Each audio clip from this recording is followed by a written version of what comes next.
tere, tere, müstilise šamaani ennustuskaardite kuulajad ja vaatajad. aitäh, et vaatate minu kanalit. tellige, pange pöial püsti, kommenteerige, sellepärast et kommentaare on lugeda tore nii minul ka kellelgi teisel, et need sõnumid jõuaksid just nendeni, keda või kellele nad on just praegu mõeldud. Aga täna see sõnum on saadetud läbi kaardite esivanematele ja küsida siis kas hoiatust või toetust esivanematelt.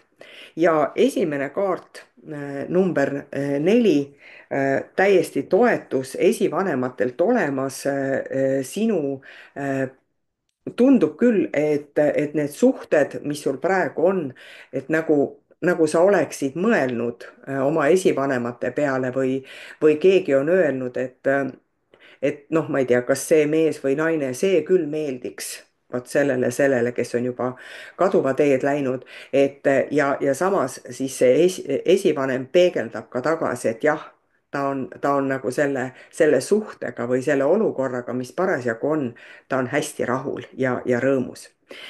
teine, 62, see ürgne naine. siin on küll natuke see üks esivanematest nagu ütleb, et oota, miks sa veel ei ole nagu seda õiget teed leidnud või? Et mis asja sa seal vaatad ja kuulad ja uurid, et ma ju ütlesin sulle, et tee seda. Selline tunne, et ta nagu on sulle nagu märku andnud, või sa oma sisemuses nagu tunned, et sa peaksid minema, aga ikka ei ole nagu kuskile läinud, et nii nagu see naine siin sirutab ja haigutab ja nagu alles virgub, nii täpselt samuti, et sina nagu ei ole seda teed astuma hakanud ja see esivanem ütleb, et noh, et kõik on nagu hästi, et tunnetus on nagu õige, aga et miks sa siis ei lähe. Ja kolmas, 28. Ta ei ütle, nagu esivanem ei ütle nagu negatiivselt, miks sa seda tegid, aga tal on mingisugune asi jäänud arusaamatuks.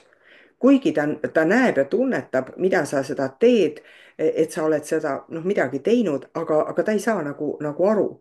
aga ma näen siin, et see esivanem ise, tead, siin on lihtsalt selline korduv muster, ma näen, et see esivanem tulebki ütlema, et kuule, sa teed täpselt sedasama, mida mina olen teinud ja me mõlemad teame, et sellel nagu mingisugust tulevikku ei ole, aga sa oled minu nendes sammudes või minu kingades astud edasi. Ja siis ta ütlebki, et miks sa seda teed, on ju, ja miks sa seda üldse tegid. Et miks sa jäljendad mind, et see, vähemalt ta ütleb, et see ei ole praegu nagu päris õige asi, mida sa peaksid nagu tegema. tere, tere, müstilise šamaani ennustuskaardite kuulajad ja vaatajad.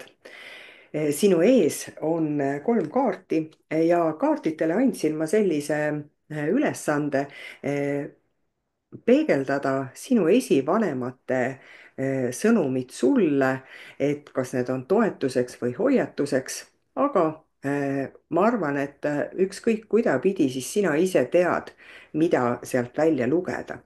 Ja numbrite põhiselt 13, siis siin on nagu sellised vastandlikud energiat sellel esivanemal. Ta tahaks nagu mingisugusele asjale või tegutsemisele või suhtele või mingisugusele sinu elusündmusele nagu kaasa aidata ja tahaks nagu tagant lükata. täpselt niimoodi, et nagu lükkab ja siis nagu ütleb, et ah, tegelikult ise tead, mis sa teed. et annab nagu sulle vabad käed, aga nagu kehitab natukene õlgu, et nojah, noh, tee, mis tahad, on ju. et siit tuleb sellist nii lükkamist, aga ta ei ole nagu negatiivne, see on nagu niisugune positiivne nüke, et noh, hea küll. Et nagu oleks ikkagi kõik hästi, ükskõik mis sa teed, et kõik toetus on nagu ikkagi olemas, on ju. nii, 16, siis siin ta nagu see esivanem tuleb ütlema, et kas sa nagu ise ka näed, et tööl ja rahal ei ole mitte mingisugust noh, nagu tasakaal puudub, et sa ju ise näed ka, et tasakaal puudub, siin tuli nagu just nagu rahaline ja väärtus ja töö nagu tuli välja, et just selline, et ta nagu jälle ütleb, et sa ju näed ise, et siin ei ole mitte nagu tasakaalu, ei ole õiglust nagu ka ei ole, et aga et paranda see ära, ta nagu ikkagi tuleb nagu toetama sind, et aga vaata üle, paranda ära. ja 51 ütleb siin üks esivanematest väga huvitavalt, et kuhu sa kiirustad, et sa ei ole isegi seemet mulda pannud ja juba sa tahad nagu tulemust saada. ta just ütleb veel, et tulu saada, aga et sa ei ole nagu millegisse nagu panustanud, et siin on tõesti nagu sellist mm, nagu tahaks sulle nagu toetust anda just sellega, et nagu sa oleksid õigel teel, aga ära kiirusta siis sellega. Et kõigepealt ikkagi seeme mulda ja siis alles hakkame karu nahka jagama. Et kutsub sind nagu tervele mõistusele. aitäh!